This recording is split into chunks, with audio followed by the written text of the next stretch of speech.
Machiavelli would argue that a ruler who misreads fortune and timing will always serve those who understand them. Stop telling yourself wealth is luck. Start admitting its structure. If you ignore that difference, this year will end exactly like the last one. Same account, same anxiety, same story about bad timing, while others quietly advance. You think money responds to how much you want it. It doesn't. Money responds to how you move when everyone else is distracted. The final stretch of the year is not neutral ground. It's a battlefield. The powerful treat it like war. You still treat it like a holiday. Getting rich isn't an accident. It's a sequence. 7 moves, executed with cold clarity while the crowd dissolves into emotion. You don't lose because you're incapable. You lose because you enter the most strategic period of the year without a plan. The first move is brutal. Stop acting like the year is over. The year is not a story that gently ends. The year is a clock that punishes hesitation. While you slow down, opportunities don't disappear, they change owners. The rich don't wait for January to become disciplined. They weaponize November and December while you're already mentally off the field. You were trained to believe the end of the year is for rest, closure, enjoying life. Nice words. Expensive illusions. The powerful no rest is dangerous when it happens at the same time for everyone. When the herd sleeps, territory opens. You keep repeating the same pattern. You loosen your habits, soften your standards, and tell yourself you'll restart strong when the calendar flips. That's exactly why your life always feels like a sequel, never a transformation. Stop promising yourself a new year with the same mind. In the Machiavellian view, timing is more important than talent. The ruler who remains alert when others relax gains ground without resistance. You must become that ruler in your own life. You cannot afford to mirror the energy of the masses anymore. The second move, turn emotional chaos into financial clarity. Your biggest enemy right now is not the economy, it's your feelings. As the year closes, guilt rises, nostalgia activates, and pressure to impress others intensifies. You start buying emotion instead of buying advantage. Every gift and every dinner, every impulsive "I deserve this" becomes a quiet tax on your future. The rich feel the same emotions, but they don't obey them. They understand that year-end spending is a ritualized trap. The world dresses emotional manipulation as tradition, sales, events, expectations, social comparisons, all engineered to push you into financial decisions you would never make in a cold room with a clear mind. You cannot think like a strategist inside an emotional storm, so you step out of it, not physically, mentally. Before the money moves, you decide your rules. You set a hard ceiling on what will leave your accounts. You define exactly what is non-negotiable: investments, savings, debt reduction, critical tools. Then you lock those commitments first. Only after that do you let emotion negotiate for what remains. Most people reverse this. They spend emotionally and then see what's left. Nothing meaningful is ever left. The third move, replace vague goals with ruthless numbers. You say things like, "I want to save more, I should invest, I need to organize my money." The rich do not speak that language. They don't say more, they say this exact amount, by this exact date, under these exact rules. Vagueness is the language of people who want transformation without accountability. You need to carve the next weeks into precise targets, not dreams. Targets. How much must be saved before the year ends? How much debt must be attacked? How much unnecessary cost must be eliminated? Put a number on it or admit you're still playing. The mind becomes ruthless when the numbers are real. If you write, "I want to save," nothing in your brain moves. If you write, "I will have 3,000 locked away before this year ends," your brain understands that failure is measurable, and what becomes measurable can become intolerable. Stop hiding behind words that cannot be audited. The fourth move, cut what leaks before you chase what grows.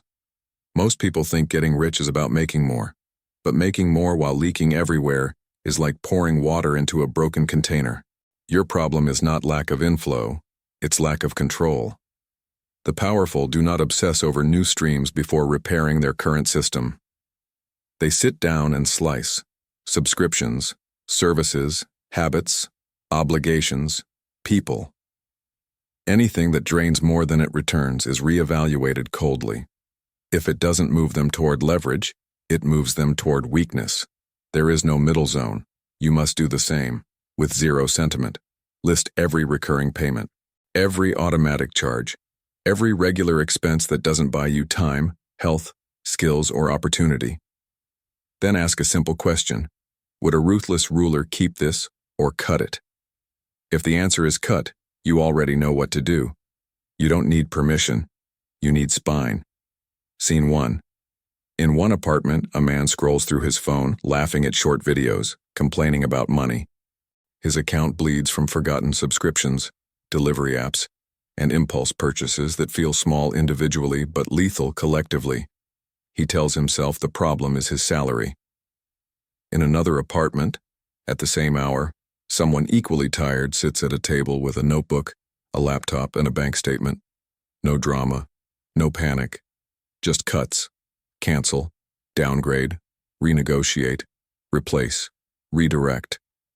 Quietly, without posting about grinding, he recovers enough monthly cash flow to start investing where others only consume. In 3 months, they don't live in the same world anymore. The 5th move, turn your time into a weapon, not a blur. Most people treat time like background noise. Days melt, evenings vanish, weekends evaporate. The year ends, and they have no idea where their hours went. Only that their exhaustion is permanent, and their progress is invisible. The wealthy don't control every minute. They control blocks of time with purpose. You need to carve the remainder of this year into power windows, short, non-negotiable blocks where the focus is brutal and singular.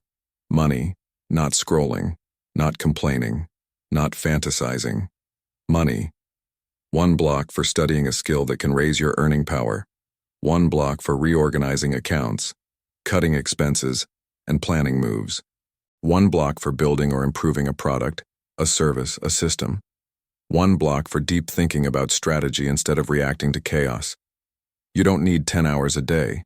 You need 2 uncompromising hours consistently. Nothing will change while every evening is surrendered to stimulation. You think you're resting, but you're actually dissolving your capacity to build anything that lasts. Real rest restores. What you do is escape. Stop confusing sedation with recovery. In the Machiavellian view, disorder in your schedule equals vulnerability in your life. A ruler who does not know how his time is spent quickly loses control of his territory. You are that ruler. Your territory is your attention. The 6th move. Flip the script on how you see work. You were trained to resent effort and worship relaxation. You chase the shortest path, the easiest hack, the passive income fantasy that promises freedom without sacrifice. The rich know something you don't want to admit. Most people are broke not because they work too much, but because they work pointlessly. Effort is not the enemy. Misaligned effort is. You can put in 10 years of energy and never move if you insist on pushing in the wrong direction. The wealthy treat every hour like an investment decision. Is this action compounding or just repeating? Compounding actions build assets, skills, systems, brand, ownership, relationships that open doors. Repeating actions maintain survival, tasks that keep you just comfortable enough to avoid revolt, but never powerful enough to escape. You must audit your work with violence. Ask yourself, which parts of my work would still pay me if I stopped showing up daily? Which skills, if sharpened, would make me too expensive to ignore or easily replace? Which projects are just elaborate ways to stay busy while avoiding real risk? Comfortable work is often the most dangerous. It feels safe while slowly erasing your chances of escape. Scene 2. 2 people end the year in the same job. One spends evenings numbing the frustration, joking about quitting, fantasizing about sudden luck. The other uses that same frustration as fuel, spending evenings improving a specific skill, building a small side offer, or learning how money truly moves. They both feel tired, but only one will leave that job with options. The 7th move. Decide who you will no longer be next year and start killing that version now. You think wealth is built by adding new habits. The rich know it begins by assassinating weak identities. You don't become a different person on January 1st. You cross a line internally long before. Right now, there is a version of you that buys to impress, talks more than acts, delays what must be done, makes decisions to avoid discomfort instead of to build power. That version has a track record.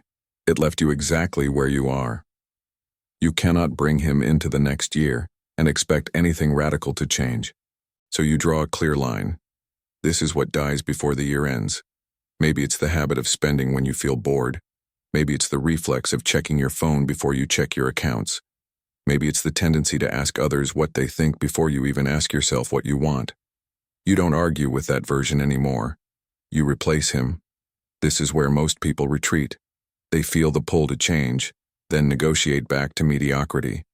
Every time you soften a decision, the weaker version of you grows stronger. Every time you hold the line, the future version gains territory. There is no neutral.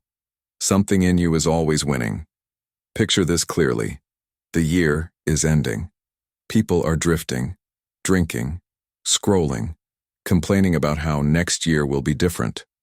Their words are loud. Their actions are identical.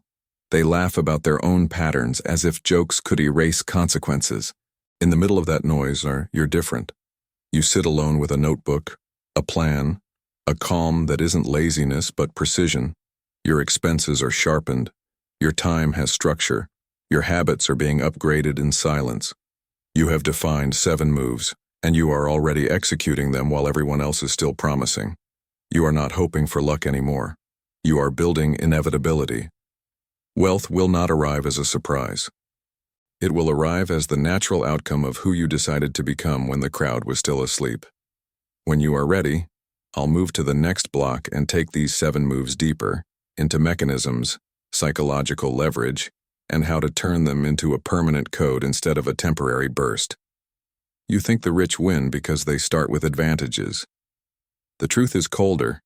They win because they finish the year without breaking formation. Most people begin strong and die in the middle. The powerful begin strong and finish ruthless. You are now in the phase where average men collapse into comfort and call it deserved. The rich tighten the screws. You don't lose money only when you spend. You lose money every time you delay. Hesitation has a cost that never shows up on your bank statement, but it shows up in your life. The longer you wait to execute, the more invisible doors close without announcing they were ever open. The first reality you must accept: money moves faster than your emotions. By the time you feel ready, the advantage is already owned by someone else. The reason the rich don't share their plan is simple. They know the crowd needs comfort, not clarity. Comfort keeps them predictable. Predictable people are profitable. Right now, your biggest risk is thinking you have time. Stop expecting the calendar to save you. The powerful use the final weeks to reposition aggressively. They don't reflect, they reallocate. While most people are sentimental, they are strategic. They do not ask, how did the year go? They ask, where is the weakness, and how fast can I turn it into leverage? You need to think the same way, not emotionally, mathematically. Start with a hard audit of your income streams. If you only earn from one source, you are not secure. You are exposed. One decision from someone else can erase your stability. The rich don't rely on permission to survive. They build systems that cannot be taken away overnight. Your goal is not to become busy, it's to become untouchable. You don't need 5 new income sources before the year ends. You need one that begins as a seed and grows without constant force. One skill you can sell, one service you can offer, one problem you can solve repeatedly. People get rich solving the same problem many times, not solving new problems every week. Stop chasing complexity. Repeat what works. Most people drown in ideas because they refuse to commit. Commitment feels like a trap to the weak and a weapon to the strong. You cannot scale uncertainty. You scale clarity. The mechanism is simple. The rich invest where outcomes compound, not where effort repeats. They place their time where the return multiplies even when energy fluctuates. They treat their calendar like a chessboard, not a diary of reactions. You have been reacting all year. Now you must begin directing. The next move is control through information. The rich do not consume content for entertainment. They consume data for positioning. Every new insight is filtered through one question. Does this increase my power or distract from it? The poor seek stimulation. The powerful seek asymmetry. Asymmetry is when a small action produces a disproportionate reward. Most people never experience it because they are addicted to equal exchanges. 1 hour for one outcome, 1 effort for one result. You need to step into actions where 1 hour can change the next decade. Learning how money moves is one of those actions. And yet you scroll past it. The antidote to financial invisibility is strategic ignorance. Choosing what you stop knowing. Stop knowing what strangers had for dinner. Stop knowing what every trend demands. Stop knowing what doesn't build you. You gain intelligence by starving distraction. Scene 1. A man spends the end of the year monitoring the lives of people who will never change his. His phone owns his attention. His attention owns his future. Every day feels busy, but nothing moves. Across the street, someone equally exhausted deletes what weakens him. Social feeds, pointless group chats, empty noise. He replaces consumption with skill acquisition. He doesn't look smarter on the outside, but internally, his leverage is multiplying. 3 months later, he is no longer competing in the same market. The separation was silent, but permanent. You must also weaponize silence, not the silence of passivity, the silence of focus, the silence that creates fear in those who once controlled you. When you stop announcing your plans, people become nervous. When you start executing without permission, they become irrelevant. Never explain what you are building. Let the results arrive without warning. Your next move is emotional detachment. Money demands cold decision-making. You cannot negotiate with guilt, nostalgia, or pride. Most people stay broke because they make financial choices to protect feelings instead of futures. They buy to maintain identity instead of expand capacity. Detach from the image you are trying to maintain. It is costing you more than you realize. The mechanism is brutal. Every dollar you spend to impress someone who doesn't care is a dollar that could have bought freedom later. Wealth is not built by appearing rich. It is built by becoming unbothered. The antidote to social pressure is internal standards. Decide what you will no longer justify. Decide what you will no longer apologize for. Decide who no longer gets access to your time, attention, or wallet. You cannot rise while dragging everyone who prefers the ground. Scene 2. At a family table, someone tries to justify their new discipline. They explain why they aren't spending like before. They hope for understanding. Instead, they receive mockery and pressure to return to the familiar. In another home, someone simply changes. No announcement, no explanation. When questioned, they respond with calm boundaries. That no longer aligns with my priorities. No debate, no guilt. The room becomes quiet, not because they are aggressive, but because they have stopped performing. Power enters with silence, not volume. Your final move is identity reconstruction. You will not become wealthy by adding habits to a weak foundation. You must remove the behaviors that guarantee loss. Wealth begins when you fire the version of yourself that keeps negotiating with excuses. There is a version of you that treats urgency like an insult, responsibility like a punishment, and discipline like imprisonment. That version has failed you repeatedly. Stop protecting him. Your life changes when you stop asking, "How do I stay motivated?" and start asking, "Who must disappear for the next level to exist?" Picture the end of this year clearly. Others are already slowing down, repeating their annual ritual of distraction, pretending the calendar will reset their destiny. Their voices are loud, their patterns are permanent. You, instead, are tightening. Your money has direction, your time has boundaries. Your identity has shifted from wanting change to enforcing it. The rich aren't lucky, they are consistent when others collapse. If you're done repeating the same ending every year, subscribe now and stay close. Only the few who act while the crowd sleeps will be ready for what comes next.